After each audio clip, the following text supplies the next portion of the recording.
कुलदीप सिंह सेंगर नाम तो जानते ही होंगे आप। वही जिसने उन्नाव की बेटी के साथ दरिंदगी की थी। एक बेटी जो इंसाफ मांगते मांगते देश की ऊंची अदालतों तक पहुंची, लेकिन आज वही बेटी कह रही है कि मुझे अब जेल में डाल दो क्योंकि मेरा गुनहगार बाहर आ रहा है। साल 2017 में उन्नाव के माखी गांव की 17 साल की एक लड़की नौकरी की आस लेकर एक विधायक के दरवाजे पर जाती है। उससे मदद का भरोसा दिया जाता है और फिर उसी भरोसे को सबसे क्रूर तरीके से कुचल दिया जाता है। आरोप है बलात्कार का, लेकिन उससे भी बड़ा आरोप है सिस्टम की चुप्पी का। पीड़िता जब थाने जाती है तो एफआईआर दर्ज नहीं होती है। जब अफसरों के दरवाजे खटखटाती है तो उसे टाल दिया जाता है। 10 महीने बाद कहीं जाकर केस दर्ज होता है और जब इंसाफ की उम्मीद टूट जाती है तो वही बेटी मुख्यमंत्री आवास के बाहर खुद को आग लगाने की कोशिश करती है।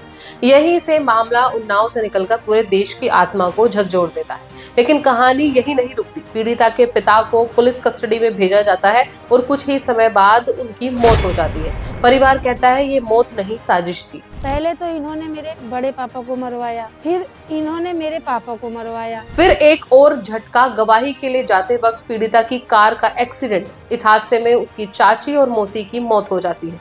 पीड़िता खुद जिंदगी और मौत के बीच झूलती है। सवाल उठता है कि क्या ये सिर्फ हादसे थे या इंसान को कुचलने की कोशिश। मामले की गंभीरता देखकर सुप्रीम कोर्ट को हस्तक्षेप करना पड़ता है। ट्रायल यूपी से हटाकर दिल्ली ट्रांसफर होता है। साल 2019 दिल्ली की अदालत कुलदीप सिंह सेंगर को उन्नाव रेप केस में दोषी ठहराती है।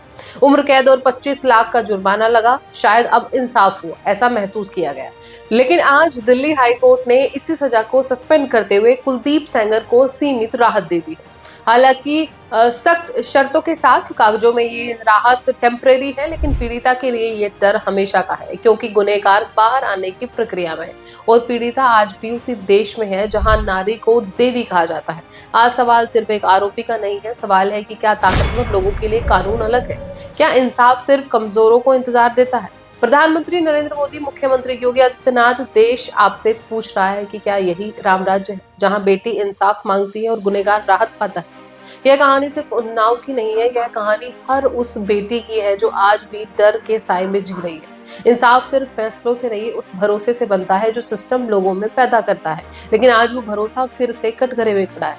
अगर आप मेरी बातों से सहमत हैं तो कमेंट में #जस्टिस या #इंसाफ जरूर लिखें।